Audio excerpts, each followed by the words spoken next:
Goddesses and gods gather around. Welcome to Mythology and Makeup. I'm Vanessa, and I'm thrilled to share my passion of mythology with you while I get ready for the day. Let's uncover the fascinating stories of mythology together. From Athena's wisdom to the captivating stories of the muses and everything in between. So grab your brushes and a mirror and let's unleash the beauty and magic within. Happy Saturday, everyone. Welcome back for another mythology deep dive. Last week, well, the week before that, because I had a family emergency last week, so I didn't upload anything, but we dove into Norse mythology and learned what it's about, the creation story, and about Odin. So today, we are going to get into some of the other gods and goddesses, starting with Thor. And as always, everyone, don't forget to hit that subscribe button down below because I upload every Saturday. Most Saturdays. So, we are going to jump into Thor. He is the son of Odin and Jord, I believe that's how you say it, who is the personification of Earth, and his wife Sif. His weapon was his hammer, was Mjolnir. That was a hammer. And has been an icon of Norse paganism for almost a millennium. When anyone mentions Thor, you always think of his hammer. His hammer and him go hand in hand. You never see a picture of Thor without his hammer.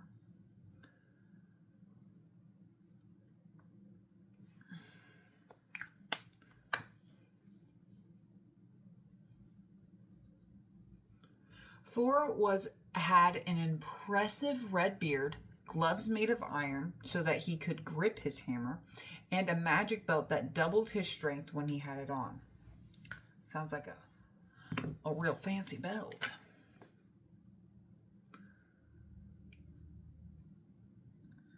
Thor is known for his strength and fearlessness, his love of food and booze. Even though Odin was the leader, Thor was the main defender of both Midgard and Asgard. Am I running out of primer? Did I even put any? Oh yeah, I did. It didn't feel like there was any primer on my face. And he is always ready to fight and kill anything that is threatening them. He had a cult following among the soldiers and farmers during the Viking era. We know a little bit about his wife, but what we do know is that her hair was made of real gold, forged by the dwarfs after Loki decided he was going to cut it off as a joke, Thought he was being funny. Let me just chop all your hair off, pissed I'd be. You know how pissed I'd be if my hair got chopped off? They had some kids, a couple kids, but they were occasionally named, but not active characters in the stories. He lived in the biggest hall ever built, but he was rarely just chilling in his house. He was out adventuring, just out living his best god life. He was rarely at home with his wife and kids. He had a chariot that was pulled by 2 goats, and Thor took his role as the goat god very seriously. One time, he even enslaved 2 children as punishment for injuring one of his goats. Loki was his little helper, his little travel buddy, even though he was a troublemaker. Thor wasn't the brightest crayon in the box. Just think of him as your stereotypical, lovable, dumb jock. And so he needed the help of Loki because Loki was cunning, Loki was a trickster. He was smart. So he needed some help from Loki. Also, Loki and Thor are not brothers. Marvel has lied to me. They are not siblings. No, they are not. This is not his bro. That is just his travel companion. Even though Loki's like a villain, which I was kind of confused, because Loki's a villain. But, you know, they be going on adventures together. He would help Thor solve problems that couldn't be solved just by breaking shit, because Thor was real known for just crushing skulls and breaking a bunch of shit. He didn't like to talk, he just liked to fight. He didn't want to figure it out any other way. There were lots of Thor's greatest hits, and it's hard to just pick one, so here's a few. So one time, Thor and his friend Tyr, decided to go on an adventure to steal a beer cauldron from Tyr's dad, Hymir. He was a Jotun. Which this entailed a rather intense fishing trip and some smashed glassware. All for a cauldron of beer. You know? You gotta do whatever it takes to get the beer, I guess. Thor loved his beer.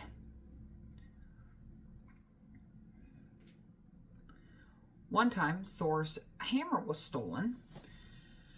And Thor would do anything to get it back, even if it meant that him and Loki were going to cross-dress as some women to be in disguise as, you know, a bride and bridesmaid.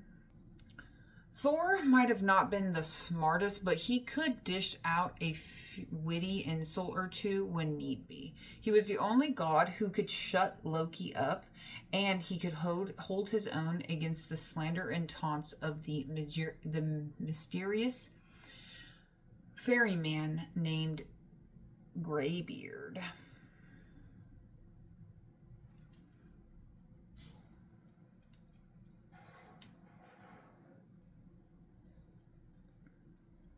Thor once took an entire family of Jotuns out with his hammer. He just killed an entire family. He had, without his hammer, he had to improvise by finding other sharp projectiles and magic staffs to blow off of a roof from.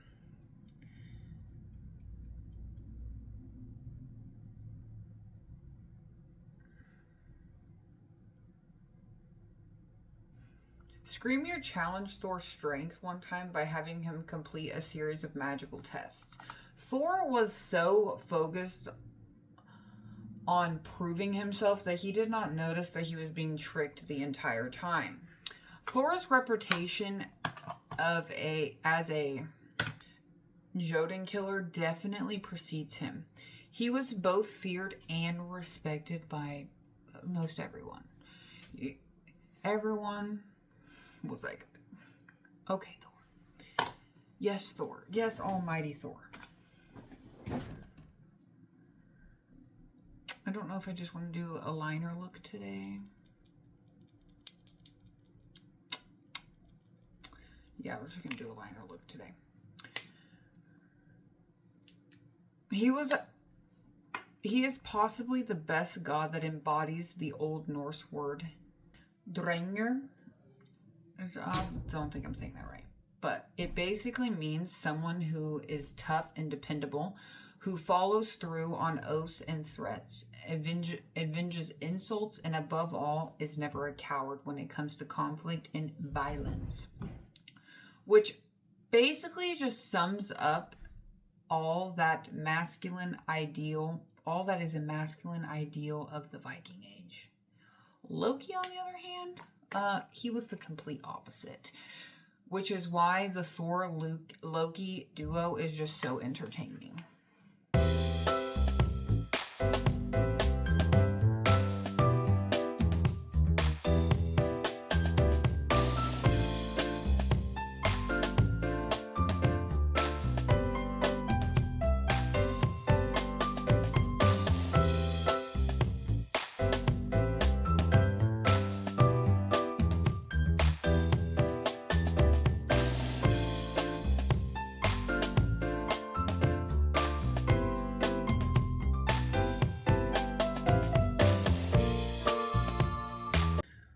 they would have the Jotun build their buildings because they were very talented in this aspect. So one day, a Jotun smith offered to build one of their fortresses for them, but in exchange, he wanted to take Freya to be his wife as a form of payment. So Loki was like, okay, bro. Yeah, we can do that. Sounds good. Yeah, 100%. Cool. Sounds good. But he told him that he had one winter to build it with zero help. So he had to do this all by himself. Build this massive fortress all by himself and get it done in one winter. So he gets to building. He's just, working away. He has him and his horse. I believe that is all he had. His horse for help. That was it. To help pull, the heavy shit. So he's almost done, and winter's not over yet. So Loki decides, like, you're not going to get one over on me. No, you're not. So Loki shapeshifts into a beautiful mare horse. Just a stunning horse. And he goes, when he's in the form of a horse, and distracts the builder stallion, causing the stallion to destroy part of the building right before the deadline. And Loki was like, huh. Well, dude, looks like you're out of luck.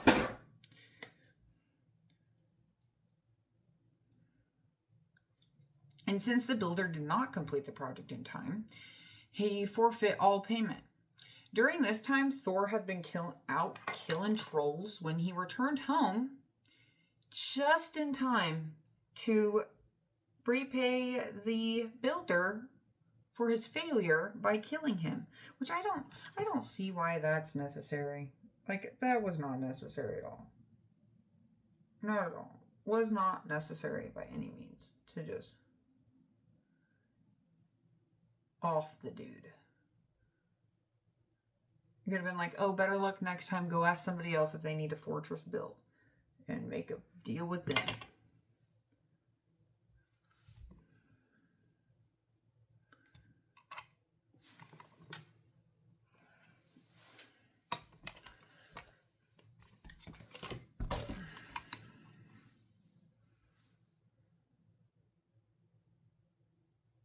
Sometimes it's just so hard to do the waterline. Don't understand it.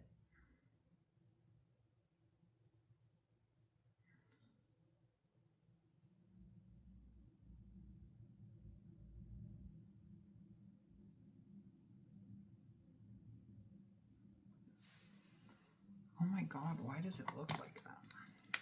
I never have this issue with this liner.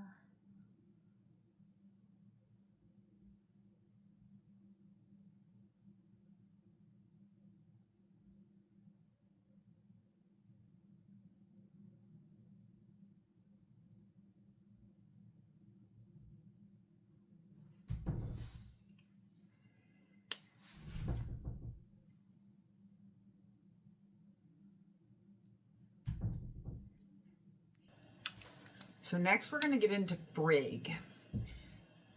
So it's with 2 G's, but she also went by Frigga, or Frigg with just 1 G. Her name means beloved. She was married to Odin. She was the goddess that was closely associated with marriage and motherhood.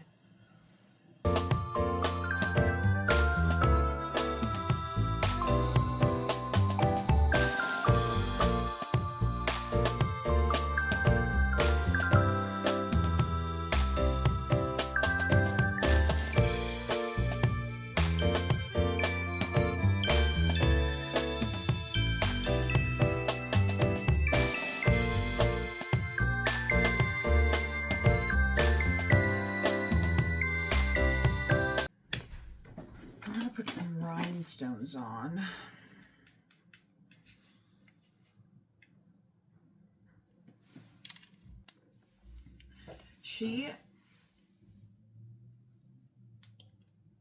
Oh, why? It's glued shut.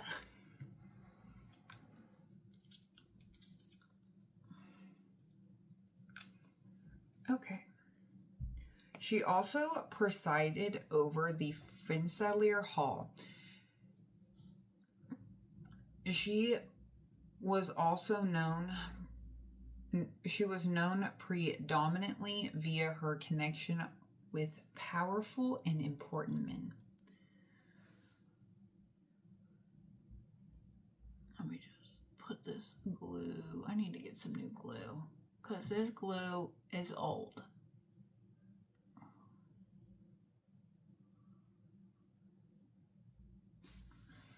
I think that'll do.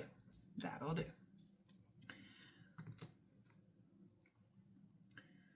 Throughout the poems in the Edda, her son's death is referred to as her first sorrow, and while the demise of Odin at Roanoke was her second.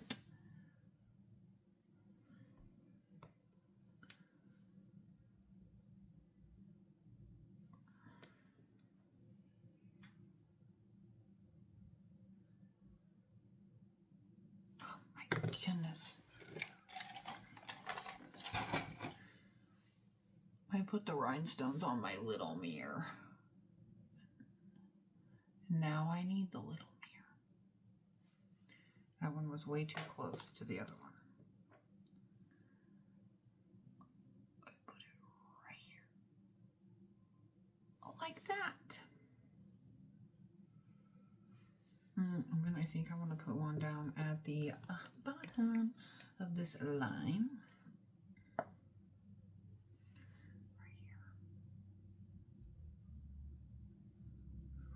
Did I even get any on my face?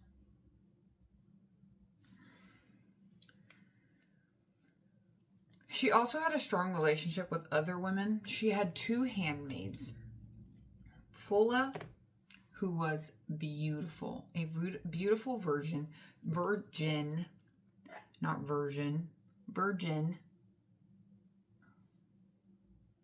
Oh, I think that's cute. And then I think I want to add one to the tip of the wing.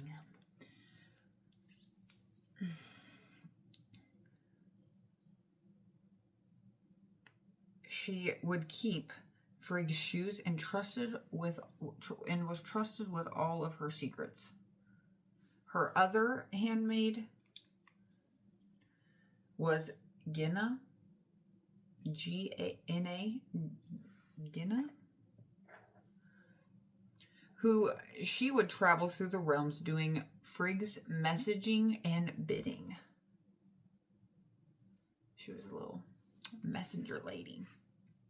She rode a horse that could gallop across both the sea and the sky. Frigg also had the gift of prophecy, but unlike her husband, she spoke of the secrets that she knew of. She once advised Odin against challenging the riddle waver to a riddle and trivia contest, but Odin did it anyways because he's a man.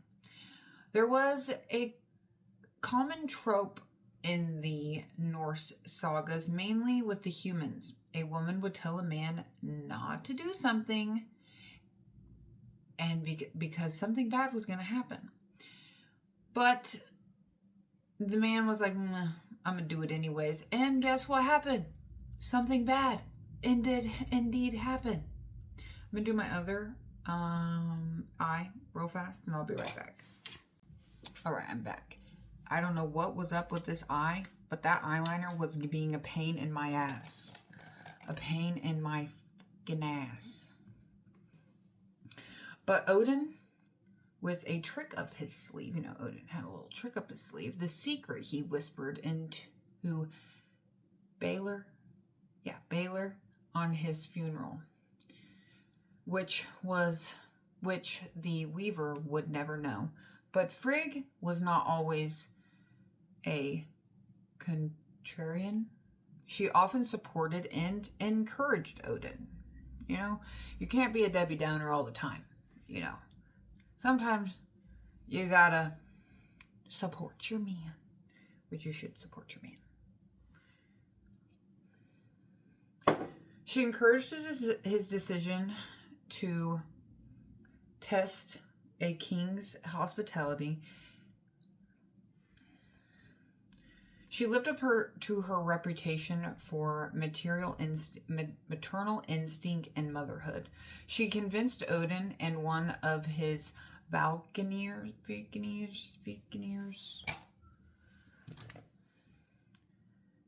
to have intercourse on her behalf, and because this couple was childless, so they're like, hold on, wait, not intercourse, intervene on her behalf in the lives of a childless couple so that they might be able to have a baby. She also decided to take matters into her own hands when it involved her son, Balder. She was determined to protect him, so she went around to every living thing and was like, do you vow to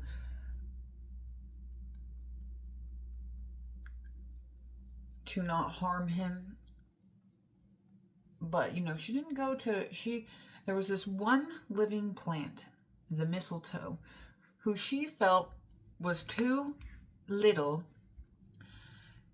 and young to swear an oath. So she decided not to make that plant swear an oath to cause no harm to her son. Aside from her efforts to protect him, in a lot of her stories, she was purely content to give advice and let others do her bidding. So next we're going to learn about her son. Let me double check on how to say his name, because I feel like I'm not saying it correctly.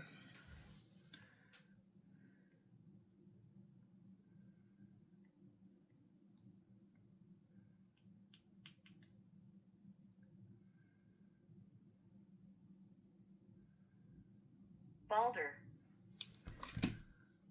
So next we're going to get into her son, Balder. His name means hero / prince. His father and mother were Odin. He had one full brother, and his name was Hood, with one O, and two half-brothers, Thor and Vali. He was Odin and Frigg's favorite son, and he lived in the hall birth. I'm just going to put the name right here because, yeah, hard word.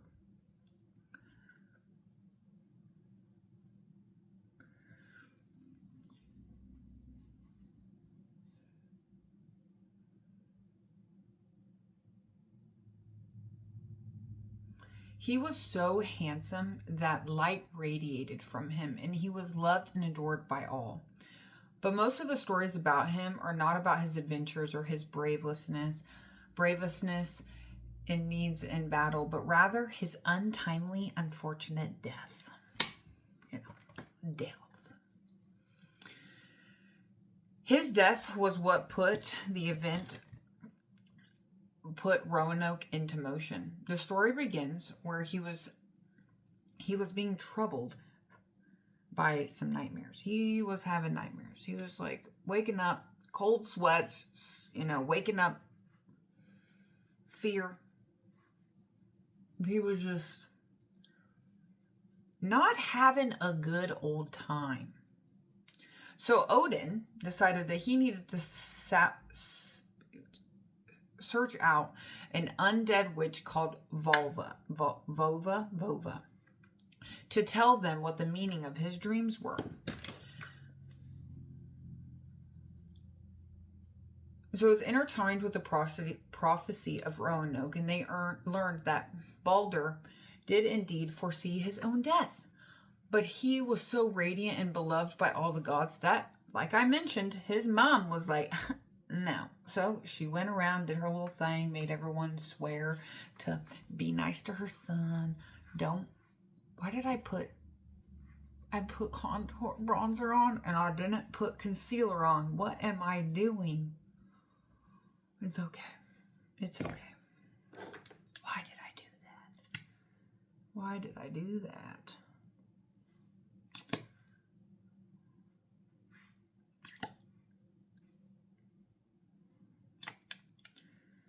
just skipped a whole entire step of my face.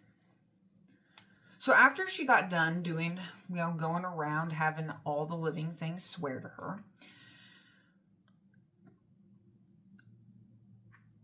the gods all decided to have a game, start playing this game where they would throw anything and everything at Balder, and just get a good old laugh out of it because nothing would hurt him. So he's just standing there, things would just bounce off of him, nothing would hurt him, nothing. And he confidently allowed them to because he knew that he couldn't be harmed by anything. So, might as well have some fun, I guess.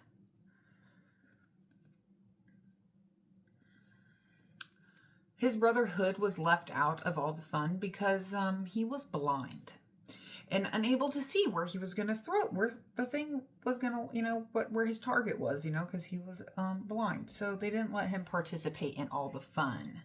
No, they did not. But Loki, was like, oh, the poor guy. He should be able to have some fun and throw things at his brother too.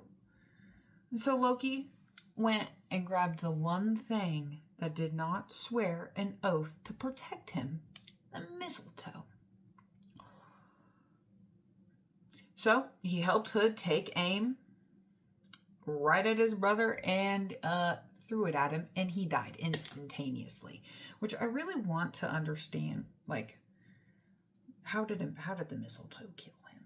Because, it's not that big of a plant. It's not that big of a plant.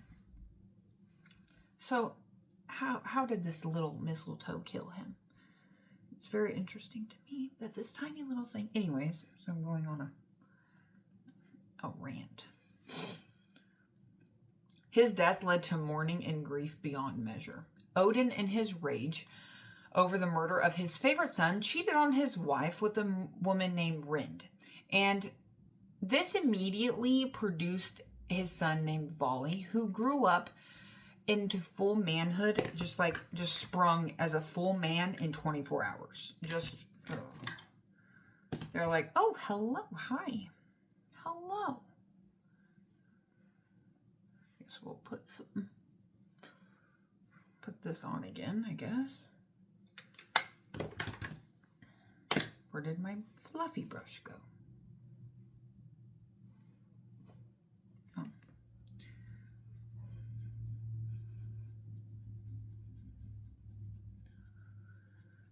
And he decided he was going to avenge his half-brother's death by killing his other brother, Hood. It seems a bit unfair, but not altogether surprising considering the way the Norse society viewed people with disabilities. Hood was punished for the death of his brother, but it was an accident. His mistake was trusting Loki. Meanwhile, Loki, the real instigator, was punished but not killed. He transformed himself into a salmon and attempted to escape, but he was caught and bound to a rock with the intestines of his own son. And then they threw the rock below a giant serpent whose mouth dripped a burning poisonous venom. Loki's wife held a bowl to catch the poison, but when the bowl was full, she had to, empty it. She couldn't just stand there with an overflowing bowl of poison. But before she could do that, the poison dripped on Loki's face and he recoiled in pain with such force that there was an earthquake. Oh, let me I forgot to contour the nose. I'm just forgetting steps today.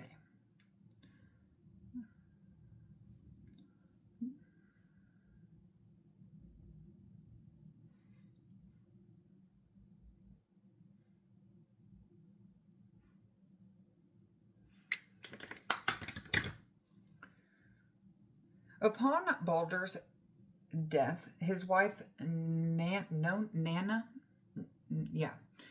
died from grief, and both of their bodies, along with his horse, were placed on a burning funeral, which had been built from his ship. Resurrection is a common element in Balder's story. he and his wife were reunited in hell, and later his other brother named Hermund tried to bargain with Hel, the goddess, to resurrect Balder because he was Odin's favorite son.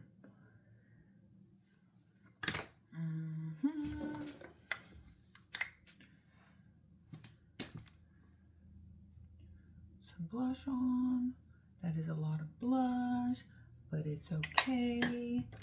That is a lot of blush.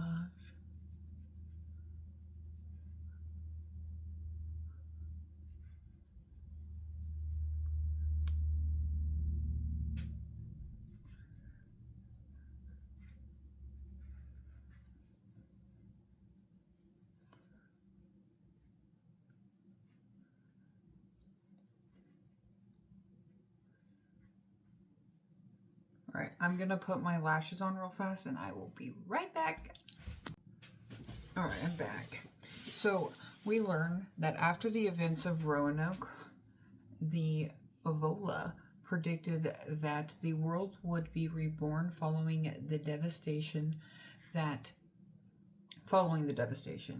and that Balder and his brother Hood would return to the halls of the gods in their formal glory. You know? So, they weren't dead forever. Put my powder on. And then my setting spray. And that will bring us to the end of the video today. I need to go buy some more.